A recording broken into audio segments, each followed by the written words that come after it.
Okay, hey.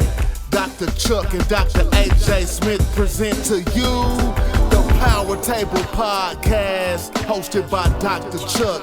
And he's partnered with Dr. AJ Smith, broadcasting from Sherri's Executive Lounge. Powerful conversations. The Power Table Podcast is the vibe, y'all. Hey, it's the vibe. It's the vibe. Follow us at Power Table Podcast on all social media platforms. Yeah, hey, let's go. Hey, what's going on, everybody? Hey, this is your boy, Dr. Al. I'm here along with my good friend and colleague, Dr. Chuck. This is the Power Table Podcast, and I'm letting you all know this is going to be something that's going to be, it's going to blow your mind. I'm serious. Tighten up your seatbelts. Yeah. For real. Blow some smoke. It might not be a bad idea to have a stick in your hand. Yeah. You know, when we started this concept about this podcast and why we're doing it. Right. We just kind of noticed that the way people live and the way they flow, especially in regards to the church and to their personal faith, it's almost difficult for people to see that you can take Christ into anything and into everything. And that's the crazy thing. Whether you're smoking a cigar or toasting, you can bring Christ into any situation That's right. that you want. And so much of the world, when they see so-called Christians and their hypocrisy stances on things, it turns them away. That's why churches are emptying, right? Faith movements are almost dying, because people are just seeing the hypocrisy because they can't see how do we take Christ into a lounge? How do we take Christ into a club? Should we take him into a club? How do we take Christ into any type of situation that we have to truly exemplify the way, the truth, and the life? That's, to me, what this podcast is all about. Bringing Christ into everyday situations. Absolutely. I mean, I think we have gotten a mindset. And in fact, the Apostle Paul, he really made a big statement about that in the 10th chapter of Romans. He said, hey, we have a zeal of God, but not according to knowledge. But what did we do? We wanted to go ahead and create our own morality. That's right. Not doing what the Most High in Jesus was stating for us to do. We want to take the word, we want to graft it for our specific condition or set of standards, and then force it on other people, and then hold other people accountable to how we interpret his word. Because unfortunately, not enough of us read his word for ourselves. No, that is the biggest problem. If the man behind the pulpit says, you can't do this, you can't do that, keep in mind, he took that scripture and modified it for his own way of life, and that is dangerous. Oh man, I remember back when I was younger, I was visiting a church, and when I was younger, they had the natural hairdos, right? And the big afros. And a guy, he came down wanting to get prayer and everything, but he had a pick in his back pocket. And the preacher just pointed out the pick and said, sin, sins. Yeah. It just lets you know, okay, that's a hypocrisy type of situation there. That's not sin. Right. So that is one of the big things that we are looking at. We're trying to figure out, okay, how can we go ahead and bring in the masses? How can you go ahead and have, here it is, a stick as well as some good bourbon and still love Jesus? Right. Another good example along those same lines. Fast forward to 1960, 1970 to 2024, where on a Twitter or some type of social media feed, a pastor stands up, identifies a man that wore a dress into the church, and he said, you need to get out of my church. He stopped his entire service to say, whatever you think you are, need to get out of my church. All because the man had a dress on. That right there is hypocrisy. If you just simply go back 800 years, all men wore skirts. Everyone. It's not about what you wear on the outside, it's what you're doing on the inside that counts. That's a big, big statement. It really is. I'm glad that you went and pointed that out, because this is one of the things that we look at in the church, but also in society. Society, we're looking at everything on the outside, and we're judging one another just because of how do we dress, how do we approach people, how do we talk. I mean, there's so many levels of judgment going on, but nobody is actually taking in the perspective I need to love this person. Right. I need to love them for who they are. If Right. they have a problem, if they have any issues, do you know that you can love it out of them? Meet them where they are and not where you Absolutely. expect them to be. That's right. If we can do more of that, and that's the whole purpose of this podcast, family, and we're glad that you're tuning in.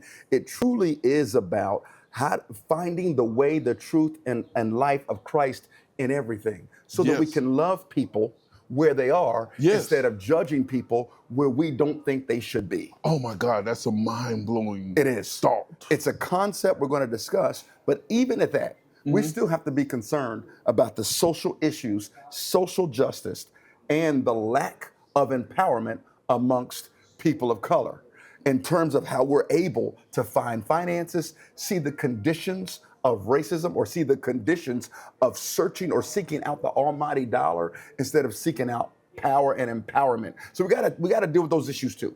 We That's gotta deal a big with one. social justice. Yes. We gotta deal with, hey, we gotta uncover the stupidity that we see and then at least interpret it from our perspective. Hey, is this the right move or not? And then Right. have that open dialogue with people to say, hey, what do you think? That's right. Well, family, we're going to unravel all this stuff. We're going to go ahead and unleash the truth and the life. What do we call it? I am the way, the truth, and the life. I'm telling you, that's what Jesus stated. Therefore, we can go ahead and have fun. We can go ahead and blow some smoke. Yeah. We can have a good bourbon, Yeah. and then turn around and tell you, okay, this is what thus said the Lord, and then turn around and show you, okay, this is another way that we can live life. Yeah. We don't have to deal with here Yeah. it is. Redlining, or Right. we don't have to deal with just influence by itself.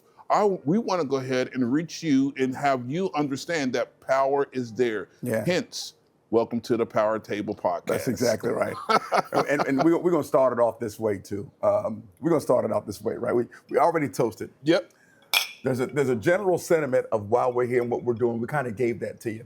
And I told Al I was going to ask him this question. You know, what would Jesus think about a good brand in a stick, right? Oh. Over conversation. Oh. And I want to turn our attention to the book of Matthew Okay, go ahead. and Cana. Oh, now you're going to the wedding. Jesus went to he went to a wedding, right? He went to a wedding, right? Here's the hypocrisy, man. What's Pastor Charles and Pastor Al doing, drinking a bourbon and talking about Jesus? He goes to a wedding, and they run out of wine. All right, so they ran out of the house wine. They did. You put out there the house wine. Right. Okay. For the wedding. Yeah. And when they ran out of the wine, it's not like they didn't have other options. Right. Now, albeit, from an exegetic standpoint, the water in that time wasn't all the way pure. In fact, a lot of filtering wasn't even there. So they use a lot of the people in those times, they use wine because the water just wasn't up to par. Right. But here's my point. The wine was still fermented. It was. Right. Completely. Exactly. So when they ran out of wine, Mary goes to her son, our Savior, and says, hey, Jesus, we're out of wine. She never tells her son to make more wine. Wait, in fact, She never says, make more wine. in fact, the conversation went so much so that as though she was telling Jesus, go to the store, Right. and buy some more wine. Almost like that. Yeah. Because out of wine. So when Mary said, Jesus, we're out of wine, Jesus looked at Mary and said, what do you want me to do for you? It's Yeah. not my time yet. Yeah. Which is, we could unpeel that, but that takes too long. So when Mary knew that her son was going to take care of the missing wine piece, she simply said to her servants, anything he says to do, you do it. Right. And she walked out. And you didn't hear no more from her. No. Because she got tilted. The next thing, the next thing you actually heard, Right.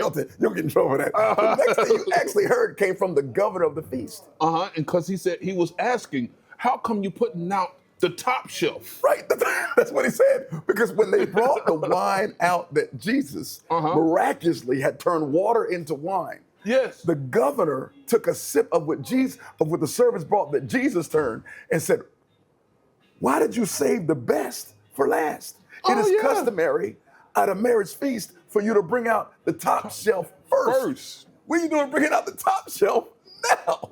They brought out the top shelf. I'm letting you all know this is crazy how that thing was. It is. And I'm just letting you all know Jesus performed that miracle, and it wasn't a miracle that was just happenstance. Yes. This miracle meant something. It told you something. It told you your morality is not accounted for by what somebody else thinks. That's right. It told you that what goes in a man does not defile him. It's what? It's what comes out of him that defiles him. Oh. And we're going to dig that out too. Yeah. But to that end, cheers, my brother.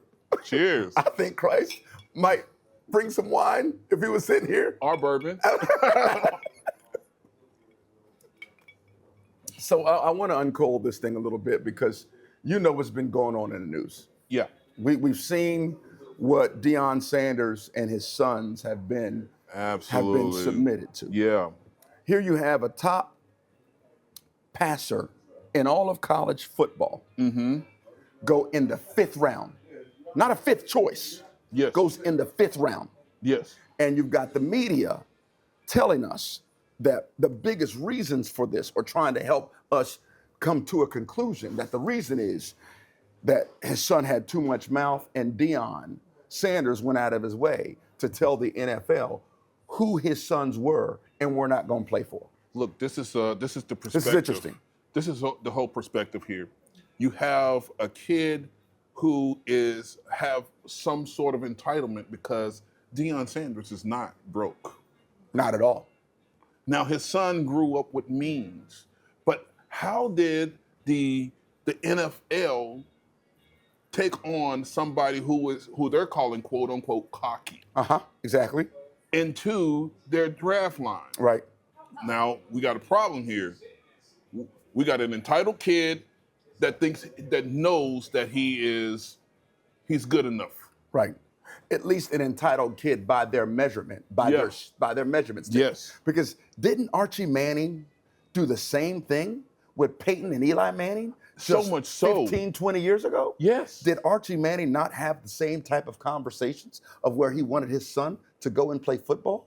But yet, Archie Manning wasn't labeled cocky and out of control and arrogant. But yet Deion Sanders was. It's like they take his confidence and they get offended by it. You know what happened? They don't want him to be confident about him or his sons. You know what happened? They took the reflection of his father and put it on him. Because Shador, he is not as cocky as one may think. Right. They use prime time as the rubric, if you will, as to how I'm going to picture this young kid. Right. Now, believe me, I already know that he was one of the top passers in college football. He was. And now that he is a part of the league, Yeah. in the 5th round, I'm going to have to go ahead and say that. That's crazy, right? That is crazy. But I'm quite sure he's going to shatter some records. Without question. And you know, and I bring it up, Al. I bring it up, my brother, not because we don't know he's going to shatter records. I bring it up because our audience need to understand the difference between empowerment and dollars and cents. Oh, that's why I bring it up. Big I bring it up situation. because this group of NFL coaches, I'm sorry, not coaches, owners, and the association, the table, were empowered, no matter how talented this young man was, to determine where his future was going to go. Well, at the same time, that same association and ownership were empowered to determine where Peyton Manning and Eli Manning went to go play when they came out of the draft. For any person of color or non-color, this group of owners can determine where someone goes, where they don't go. I mentioned this to you last night. 54% of every player in the NFL is African American. Oh, even so much 54%. Oh, wow. Not one owner is African American. Not one owner. Not owner. 73% of the NBA basketball players are African American. Yeah. Not one is an owner. Well, we used to have one, but not no more. Not anymore. Michael Jordan in Charlotte, but not anymore. His shares were sold. Bob Johnson. Not no anymore. more. Yeah. So when I unravel this to understand this pursuit of success, I think somewhere we missed the mark in realizing we weren't brought into a place to seek after financial wealth. We were brought into a place to seek after empowerment. We need our people. And I did say our people. I'm not a racist man, but every time I wake up, I get reminded, if I'm in this country, I get reminded that I'm black. Oh, I look everywhere in I the mirror. go. I get reminded. Yep. I don't have to be told it. I don't have to, no, I get reminded everywhere I go. Yep. So when I say our people of color have got to understand how to reach and gain empowerment and stop chasing after dollars. Well, you mentioned something yesterday. It was so impactful. I mean, in fact, I even looked it up in the Bible, you all. If we think about how the children of Israel came out of Egypt. Yes. Okay, and we go to, I think it's Exodus 33. It says, okay, well, you seen what I did. I went on and destroyed the Hittites, the Amorites, the Perizzites, and all that. And then guess what? I'm going to take you to the land flowing with milk and honey. Right. Now, the thing is, we had our eye on that prize other than looking at what he explained first. Yes. What did he explain first? Yes. He said, I had the power to go ahead and take you from your oppressive state. Right. And then take you to a place of Promise. means. Absolutely. Now, check this out, you all. I want everybody to understand this. We lost the focus. The focus was to look at the Most High and as he shows us how to make the means and take us to where the means are. And we changed and shifted our focus to going towards the means and forget the know-how. See, that was the focus. That's why God brought the children of Israel out of bondage into the wilderness. Yes. In the wilderness, there's nothing. Right. In the desert of Zin, there was nothing except for God. But God showed them, you can be in a place with nothing and have me and have everything.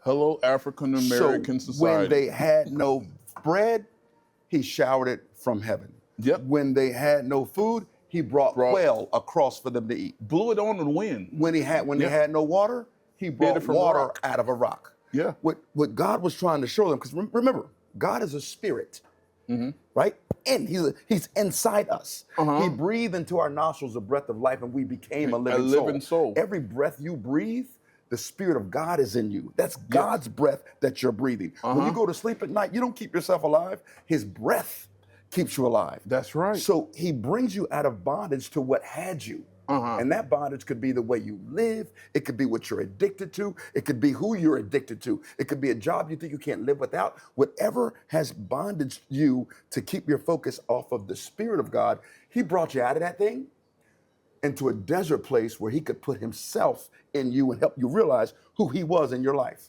Now, once that relationship was kindled, and once you knew God is in me, I can be in a place where there's nothing and speak everything. I can bring water out of a rock. I can bring bread from heaven. What God has done is in me because he is a spirit, and they that worship him must do so in spirit and in truth. Right. So he said, I'm going to bring you into a promised land that flows with milk and honey. But the milk and honey isn't the focus. The focus is, as I brought forth the milk and honey, now you can too. Oh, you are empowered to walk into and have everything in this land. What do you say? Everything, every place where your foot stands or walks is yours. But if it runs out because of the relationship that I reminded you that we had in the wilderness, you can recreate it with a spoken word. Wow. If we can bring that same focus into this country, we'll realize we don't have to tap dance, catch a ball, or shoot a ball. We can own the ball. We can be at the table. We can own the team. That's right. We don't have to look for the crumbs at the table. Although what's in the crumb is in the loaf. That's right. But we can own the bakery and make our own bread. Right. We can be the power station. Oh man, you reminded me of something, and you know, I am Bible-based. Everybody that knows me, I am. And Deuteronomy, the 4th chapter, it says something very impactful according to what Pastor Chuck was just saying. He says here at Deuteronomy 4 and verse 6, it says, keep therefore and do them, for this is your wisdom and understanding in the sight of the nations. Yeah. Now they are in the wilderness at this time, okay? which shall hear all these statutes and say, surely this great nation is a wise and understanding people. For what nation is there so great, who has God so nigh unto them as the Lord our God is in all that we call upon him for? That's right. Do you know he wanted to go ahead and give us the information, but guess what? We deny it even every day. We do. How come we're not at the table? We're not at the table because we're so concerned about the dollar and the cents. Yes. The dead president's on a piece of paper, that we don't realize that the Spirit of God that is in us can bring and create anything that we see. How did he say it? How is it said in Hebrews? If I can remember it, the things which were made by the things which do not appear. You don't see it. The creative power is in you. Right. You don't have to settle. And I truly believe that there is and I like to use within proper context, other cultures. Yes. Because other cultures have done it well. And we need to expose that so at least our audience can see it. Yeah. When our brothers, our Jewish brothers and sisters, when they went through that horrific Holocaust event, when they came out of it, they made a commitment. No one will ever be able to create a narrative about our culture ever again. Oh, wow. They came into this country and made a decision. They were going to control media. And they did. NBC, ABC, CBS, New York Times. There's not a media outlet you can find that is not controlled by our Jewish brothers and sisters. Even record labels. Do you remember? Yes, yeah, we got to get there too. We got to get to record labels. Do you remember Arsenio Hall? Yes. We're dating ourselves, though, right? Because we some mature brothers. Yeah.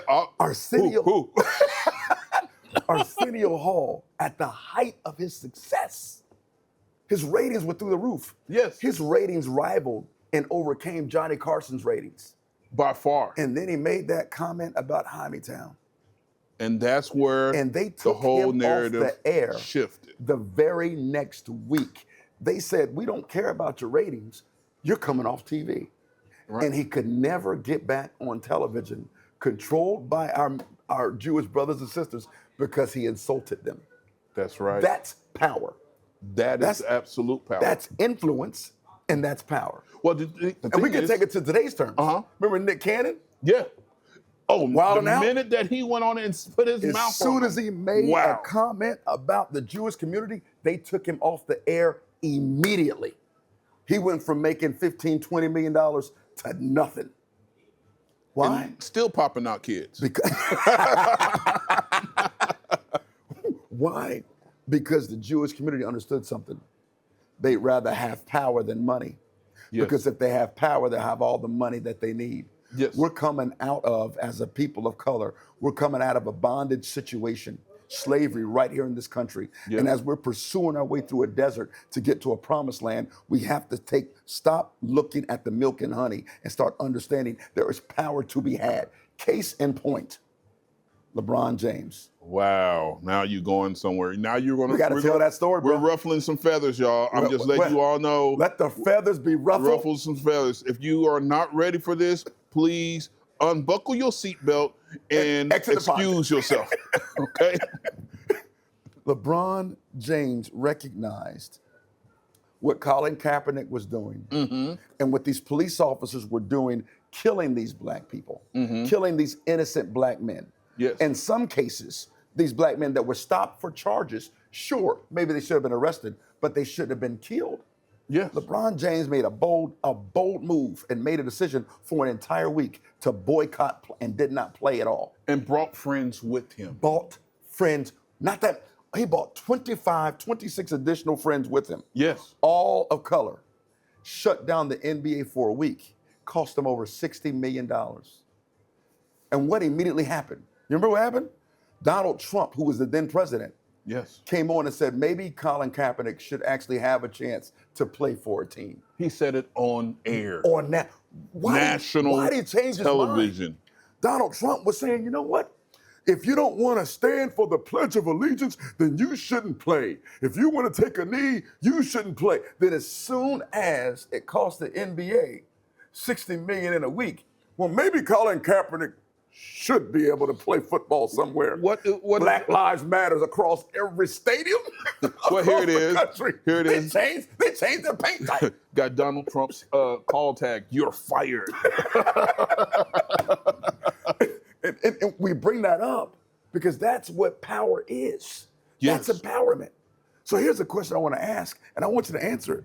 Okay, I'm gonna try. I want you to answer it. I'm gonna do my best. What do you think would happen if significant black artists, black athletes, black businessmen, black entrepreneurs had a summit and came together and made a decision? The NFL is going to allow a black person to own a team. Owner. Well, the NBA is going to allow a black owner. What would happen? Well, this is what will happen. I'm gonna put it out here just like this. Let me go ahead and slow this down so I can give it to you straight. Our influence would become power. Absolutely. I mean, because right now, the African American community, we have been deriving off of influence this long.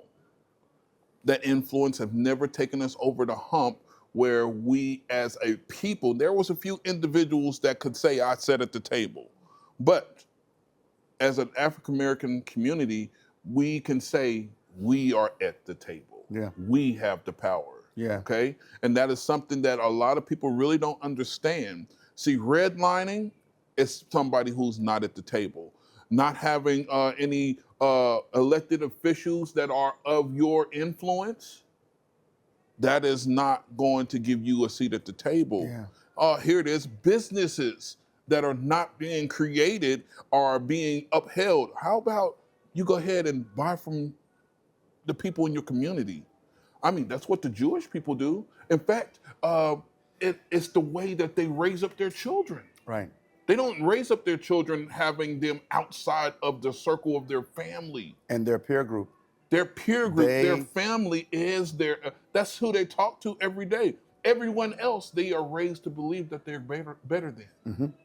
Hello, Colin Kaepernick. And please understand, this is not a posture that we're taking because we're against the Jewish community. Right. Actually, I admire what the Jewish community does. I admire it so much. My problem is, why can't people of color do the same thing? Why must we have a crab mentality? We don't want Al to be successful. We don't want Charles to be successful. No, we want to pull them down and keep them in their place. Even amongst our own culture, we'd rather run after $100,000 or $1 million. We don't want to run after empowerment. The milk and honey. Absolutely. The milk and honey syndrome. We want the milk and honey without realizing that the Spirit of God is in you to create and be empowered. We need to go ahead and hashtag that. That needs to be trending. The milk and honey syndrome. that has to be I like something. It very well may be. Yeah. So what we're doing, we are going. This is our first episode, and I'm really glad that everybody is joining us on this first episode. We decided mutually, Charles and I, to call this episode "Get Your Hand Out My Pocket." Absolutely. Do you know that is the reason why we can't go anywhere? There is a crawdad and crab mentality that has infected the whole community. Yeah. What are we going to do about it? You know, I don't understand why every time there's a conversation about black empowerment, that all of a sudden it's as if, oh, well, they got to be racist. They got to be just they're so pro-black, and they're not good for the community. They're blackballed. It's like every time people of color try to point out our power and our ability to make things, to control things, every time we try to take a step up, we get blackballed. We go all the way back to the 1960s. Yeah. Malcolm X was simply trying to show us that we can be empowered. Yes. Our own land, our own property. What's wrong with saying our own and have black tied to it? That's the problem. We can't see that far. I'm telling you, the narrative and the the blackout curtains have been placed over our face, our mindset, that we are not able to see that far. All we can see is just far enough for survival. Absolutely. That's all we can see. Absolutely. Absolutely. I I like that. Going back to Deion Sanders' boy, you know, he knows what it is to have means and everything. He knows what it is to have to be able to spend on the credit card. However, the NFL is still comparing his mindset to other NFL players who was raised by a single mother. Right. Yeah. No comparison. None. But you know what? They put them in the same bucket. They do. They do. And I think that we're always going to fight with that until we are bold enough to say, you know what? It doesn't matter if you think that I'm racist. It doesn't matter if you think that I don't care about other people that are of not color or white people or Jewish people. I know in my heart I love all people. Yes. But I also know in my heart I'm tired of every time a person of color starts trying to make strides into empowerment, they get cut down. They get assassinated. I am so upset with that. They get character assassinated. They come at them blazing because it's like we cannot allow these people of color to understand and realize just how powerful they are. And I really want everybody to understand the power does lie in who you are. Now, what we do with that power, it's up to you. I mean, I can't really express that enough. Now, I have bias. Of course I have bias. I mean, everyone has bias. I do. I mean, I'm going to go to a black chicken place before I go to a white chicken place. I know that. If a black person sells donuts and a white person sells donuts, whose donuts am I going to go buy? I love to actually look at my people and say, hey, you can do it and this is good. That's the way we are. We have that bias. But we cannot just use just that bias of influence and not try to encourage others to do the same. Yeah. That's where the power comes in at. Yeah, yeah. What do you think about that, Charles? I love that. I love that. I was just about to ask you the question as you were saying that. So why does that make you wrong to have that bias?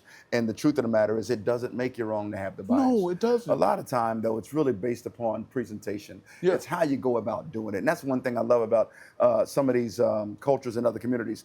They do things without you knowing it. Yes. But you feel the effects when you try to ruffle it. Yes. Right? You would never know. When I went on the website, and I took a look at the owners of the NFL, you couldn't pick them out of a lineup. Oh, no, you couldn't. But they all share the same ethnicity with the exception of two. Yeah. One is Pakistani, and the other one is, I think, either Dutch or English, but none of them have our skin color. None of them. So when you look at the field of play, I mean, just look at it, folks. Just look at it. When you consider that 54% of those that are playing, that are bringing billions of dollars. But they're doing the song and dance. Absolutely. Not at the table. One of them can benefit from ownership. And the NBA is even worse. So the obvious question is, how do we get here? And what do we do to get ourselves to a place of ownership? Well, when you go on the website, it plainly says, as long as you have enough money, you can buy an NFL team. Not so. But that is not true. You could have $5 billion. The average franchise runs about 1.2 to 3 billion. Right. And you could pull your $5 billion out on the table. But the NFL owners have to vote and agree just to let you buy the team. Oh, man. Now and if they don't vote and agree, you can take your $5 billion and go home. And guess what? They did that with somebody that we know and that we all love. Yes, I'm talking about, it wasn't an NFL team, it was actually buying media, Bill Cosby. I'm just gonna let that sizzle. I know, it's hard, it's okay. Bill Cosby, he was trying to buy, was it NBC or something like that? He sure was. He was trying to buy NBC and somebody dug up something, and I'm telling you, that doesn't look like I'm not gonna lie. This is just my personal opinion. we Don't look like something that Bill Cosby will go for. That had to be, that chick was terrible. We fell for it hook, line, and sinker. Yes. Because every time we make a move, Oprah Winfrey, same thing. Yes. When she was trying to do the O channel with media. And she stepped out to make the purchase, and somehow BET gets captured and takes Tyler Perry's miniseries with them. Yes. Every time we try to make strides to have something that's owned by a person of color, whether it's a media or whether it's a football or a basketball team, what happens? It gets undercut. It gets undercut because nobody wants to go ahead and sit at the table. They want to run after what we was calling the milk but I and honey. also want to put the gauntlet down and ask the question, why? I want somebody to answer the question. I want somebody watching this podcast to tell me why in the world. I want to see it on the comments. Why do we not have as much wealth that we have, or that is realized in the black community? How in the world do we not own one franchise? Wait, let me just go ahead and put it out there. Just one. I'm gonna put the numbers out there. It is not 1.8 million. It's not. It's not 1.8 billion. No, it isn't. No. 1.8 trillion dollars. With a T. The spending power of the black community. What's wrong? What's wrong? And why can't we circumvent that liquidity into empowerment? Now, I will say this, and I truly believe this. I think we have help keeping a mindset of milk and honey. Oh yeah. I really do. I think that the way situations, and we'll talk this through. This won't be the first conversation we have. It will not. We're gonna unpeel this onion until everybody's crying. Because there's been some out of the way movement, thinkings, marketing, advertising to ensure that our focus is on buying a $100,000 bracelet instead of using that money to invest it and making 6 times that in less than a year. Wow. Well, I'm gonna take out a time right now to. I am going to go ahead and put somebody up on. I want to go ahead and get a shout out to Sherri's Executive Lounge for this beautiful, beautiful setting. Shout out to the owner here, Jason Sharp. He is doing an excellent job. We got to give it to him. We got to give it to him. Give me one. We got. I got to get some more. I'm drinking it all up, right? But yeah, shout out to Jason Sharp and his wife. I'm telling you, this is a beautiful, beautiful place. And I really want to give a shout out. Do you know that if we go ahead and do that more so with our businesses? I tell you what. It's crickets. It is crickets. You hear the crickets? Yeah, I hear the crickets. They're chirping. They're chirping loud. If we get a chance, though, one of our podcasts, we got to bring Jason on. He has an amazing story. Oh, yes, he does. I mean, an amazing story of how he was able to break through a lot of tragedies, trials, frustrations to become the man that he is today and ownership of this place that he is today. I don't hold it against him that he's Army. He's Army. Marines love everybody. Go Navy. Marines love everybody. Go Navy. I'm not holding that against him. All right, but we're going to go ahead and we're going to digress. We got somebody from the Air Force here too, and we're going to hear from her shortly. But I just needed to put it out there. An amazing story. His story is so amazing. Then on top of that, being a minority himself. Yeah, absolutely. That is finding a way around the odds. Incredible. It is. Incredible. So, we've been talking about that. I really want to go ahead and push on the second half of this whole situation. I know we've been yapping. But we've been talking truth. We've been bringing talking the way, the truth, and the life. That's right. It's called empowerment and influence. That's what it is. Get your hands out my pockets. Get your hands out my pocket. I want to go ahead and bring in a real good friend that we have. We just actually had the opportunity. You're talking about LaToya? Yeah. What? She was our first subscriber. Our very first subscriber, LaToya. Wait, she didn't just subscribe on one of her channels. And I'm not going to hold it against her. She's in Air Force. Marines love everybody. Air Force, Navy, Army. The Navy. When you're the best, you got to love everybody. Well, when you're the best, you got to love everybody. They get rides from everybody, right? We're going to leave that alone. But yeah, we want to bring in our good friend LaToya Johnson. She She owns her own company. Her own company. I think the name of her company is Legacy Tobacco. She'll tell us about it. Yeah. Yeah. We're going to go ahead and get her in, and I'm telling you, she has an incredible story. Yeah. All right. Yeah. You ready? Yep. Okay. All right, we're back. And we have a good friend. A rose between two thorns. Oh, yeah. Oh, yeah. A rose between two thorns, indeed. Come on, man. I'm going to go ahead and pay homage to her Air Force. Go Navy. So, do it, boy. Did we have to say it like I that? had to say it like We that. had no choice. Yeah. We had no choice. You know, he's Department of the Navy, so The men's department. let's get right back to it now. But when those C-130s and C-17s come in with what y'all need, I don't hear no complaints. No, you don't. Yeah. Oh, okay. You're right. Bomb, baby, bomb. I want to make sure. That's right. That's right. But notice the dynamic, right? Uh-huh. You have 3 people of color, all serving our country. Yes. Because we actually love this country. Yes. A country that will not allow us to empower ourselves Right. in ownership in specific areas without pushing back. Yes. And we can give specific examples when the time is right. We're going to. We have to. We're going to. So let me go ahead and introduce her. Her name is Latoya Johnson. I said Latanya, right? You were about to. Yeah, I was about to. Latoya Johnson out of Fayetteville, North Carolina. Maybe folks can't spell. Oh, yeah, he's over there whispering me now. But I'm going to go ahead. Yeah, we're going to do that. We're going to do that. Yeah. So, what say you, Latoya? What say me? And to piggyback on that, I am 3rd generation military for my family. Oh, Third wow. generation. 3rd generation That military. is amazing. I'm 2nd generation military. Nice. Yep, I'm That is 3rd amazing. generation military. Yep. come We've from a whole always clan. loved this country. Yeah. Yes, from a whole clan. But Yeah. what I'm excited about is your ownership. You got to tell them what you do. So I am a partner in a cigar factory in the Dominican Republic, in Santiago, Dominican Republic. We are legitimately documented, black and white. Wow. The only, to my knowledge, black-owned factory. Wow. Meaning the people who own it, pay for it, run it, we are all black. That's empowerment. Wow. That is Yes. power. They're at the table. That's exactly right. Oh, absolutely. And our overall mission is to be able to galvanize the black community, the black cigar community, Yeah. to be able to start their own businesses Yes. in the industry. And even for those of us that have shops and lounges like this beautiful place here, right? Yes. Is to have their own cigars. Yeah. But a lot of what our business is right now that we also do is in the marijuana market in Thailand.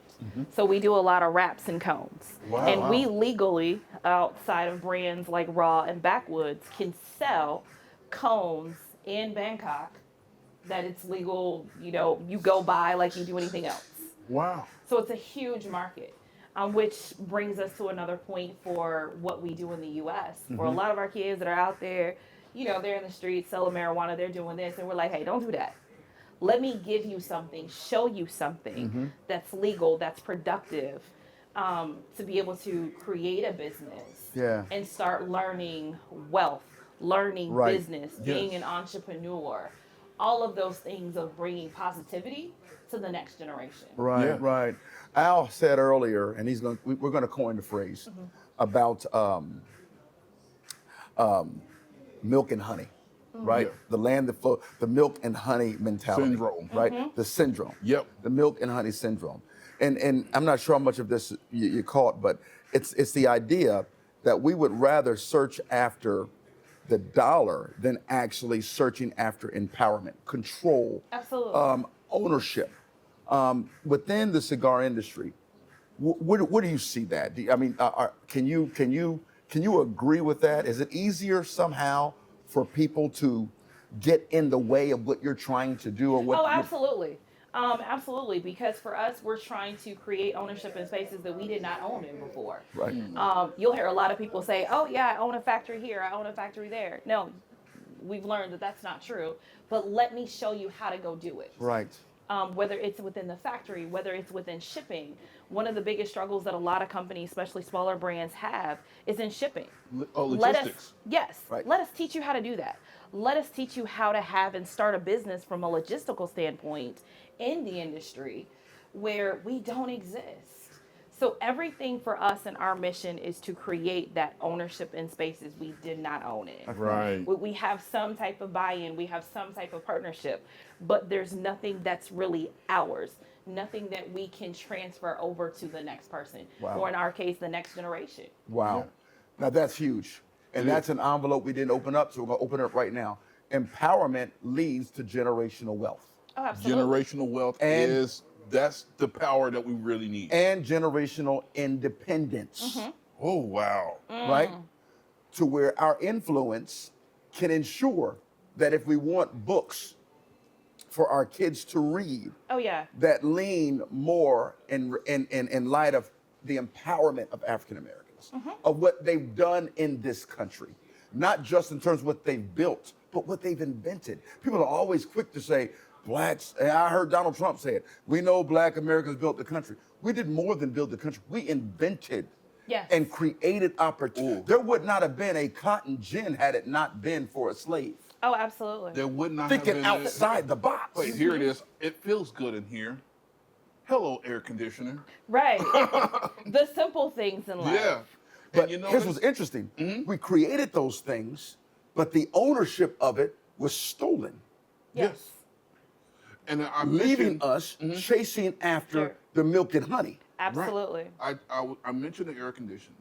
And the reason why I'm on the air conditioning right now is because it was developed and created by a black woman. And now we have a black woman that is sitting right here beside us right now. Come on, man.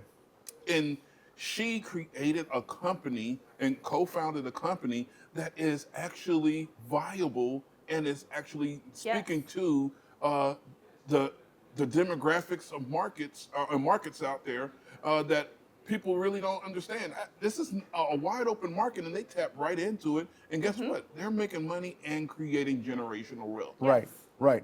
A black woman. Right. Yes. Now, empowerment takes generational work. Yes. Okay, we're not going to deny that, right? If you're going to be empowered to do something that's going to bring wealth long term, it takes time to build that. Yes. When I first became a business owner myself, I really thought that I was that guy. I'm serious. We all think that. We all think that we're that person. I established a salon, or built my business.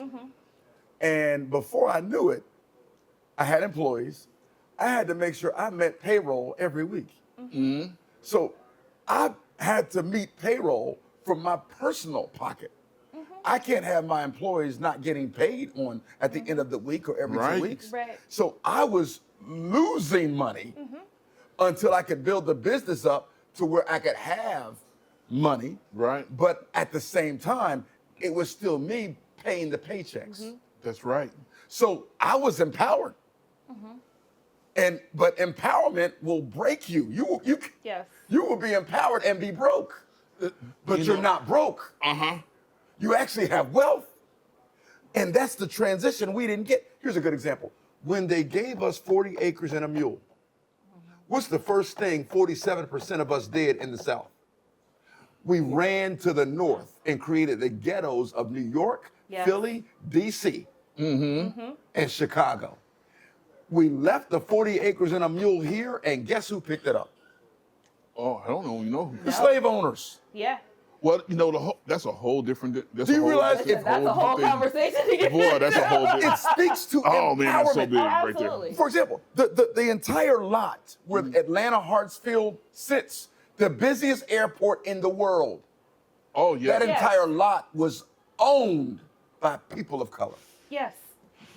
Who gave the land away And to run up north and live in a ghetto and settle for manufacturing jobs, get caught up in a system where they thought Uncle Sam was doing them a favor by giving them welfare checks, chasing after money, but prescribed, but you can't be married and get a welfare check. Hello, we're going to keep your family broken up. We're going to have you chasing after money. You'll never understand empowerment, and you think you're doing something. You know, education actually plays a part in that too. It does. Education has been the one thing that has gone downhill on it's just been a steady drop in education.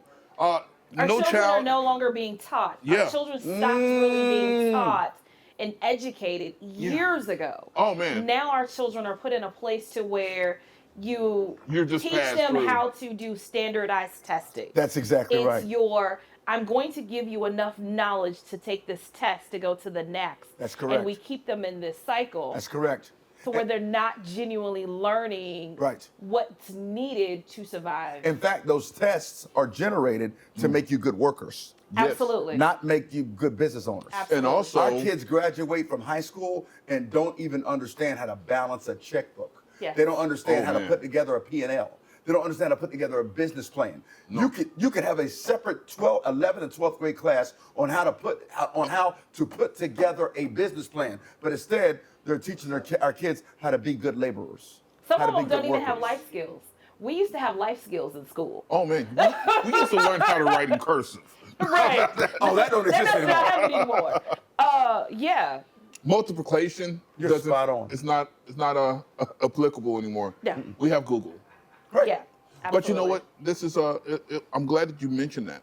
Transparent moment for myself. When I went to college, I started out going to Southern University in Baton Rouge, Louisiana. Yeah. Went to college, and guess what? I did not know how to write a paper. Wow. Prerequisites. Yeah. Navy? I mean, I ain't gonna I'm lie sorry. to you. I played in high school. I sure That did. was right on. Player, right? I didn't know how to write a paper. I didn't know how to put all that together. Yeah. And then I look at all of our students nowadays. Yeah. With just the standardized testing that's out there, they're not given the skills No, to not be at all. able to excel in college. Now they have to take summer classes. Now Yep. they have to go ahead and take extra classes. And guess what that is? If they don't have the scholarship, they have to go ahead and get the loan. Right. Yeah. Wow. And then Big things. we look at on the other scale, we look at our kids, our other kids. I say other, I want to be very specific. We look at our non-black kids that have an understanding of ownership and empowerment. Yeah. Absolutely. So that when they get to college, they don't have to finish. They can drop out of college and create Microsoft. Oh, wow. They can drop out of college and create Facebook. Napster. Absolutely. They can drop out of college and create Napster. Absolutely. They don't have to even go to college and create Apple. Yeah. Steve Jobs. But we graduate from college or don't finish college but go to the NBA. Oh, We go play NFL sports, song and dance. chasing Right. after money, but we don't own nothing. Get But your we gotta hand take out care my of the pocket. family. But we don't own nothing. We don't. Absolutely. We got to get the bling bling, but we Yep. don't own Nothing. nothing. But then you want to go ahead and we say, drop out of college to go throw a football. uh-huh. They drop out of college to build a business. Look, I'm gonna use somebody. Somebody's gonna hear me in a minute. Somebody's gonna hear I'm me gonna in a throw a minute. name out there, and I'm gonna let you all say something about it. Nipsey Hussle. Ooh. I know it's silent. No, Yes, it needs to be spoken to. Nipsey Hussle. Nipsey was beyond his time. Yeah. Absolutely. Brilliant young man. Absolutely. Wanted to give Some back to it. mess. It's crazy. And you know what? All we have to do is look at the whole track record of that. I'm gonna throw out another name, and I really want you to all to really think about this name, okay?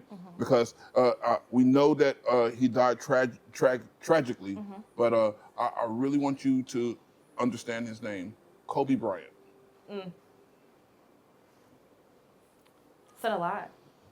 And he was in the middle of doing a lot for In the middle was. women He really was. basketball players. Wow. That does not happen, has not happened. Yeah, that's Big. Now let me just go ahead and go to somebody else, and you all know him. He is rest in peace. He is my frat brother, Martin Luther King Jr. Yes. Was fine as long as he was talking nonviolent. Right? Yes. Nonviolent marches, that no one cared enough to want his life.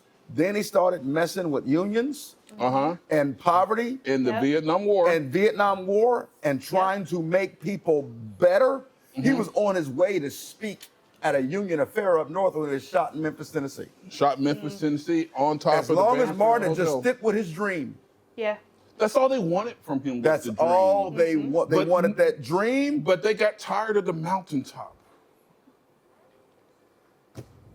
They got tired of the potential of people of color walking galvanizing into together empowerment. which That was makes the story of the difference for mountaintop. us. Yes, that was the story of the mountaintop. Yeah. So, you know, I wanted to bring that out, and I want to go ahead and usher us into what we're going to be talking about the next time, our next episode, okay?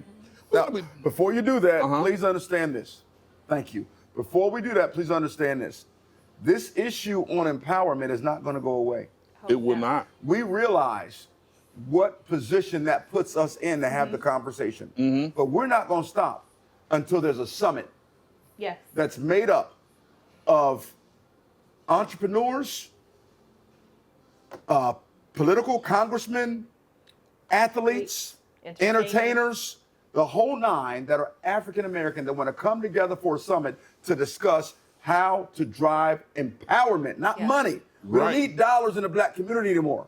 We need empowerment in the black community so that we can start having ownership and influence. Absolutely. Hashtag stop the milk and honey syndrome. Yes. Ooh, yes. Yes. Absolutely. Now give him a little taste of next week. Okay. We're gonna have fun next week. We're gonna have next week. We're gonna talk about it. I'm just gonna go ahead and you might not want to be here for next week. I'm just throwing it out there because we're gonna get into some sex stuff. it. We're gonna be talking. I'll just tune in. I'll be back in North Carolina. We doing sexuality stuff. Yeah. I'll be back in North Carolina then. we're going to deal with the Word of God and sexuality. Wow. Oof. Yeah. The power of sex in the black community. Oof.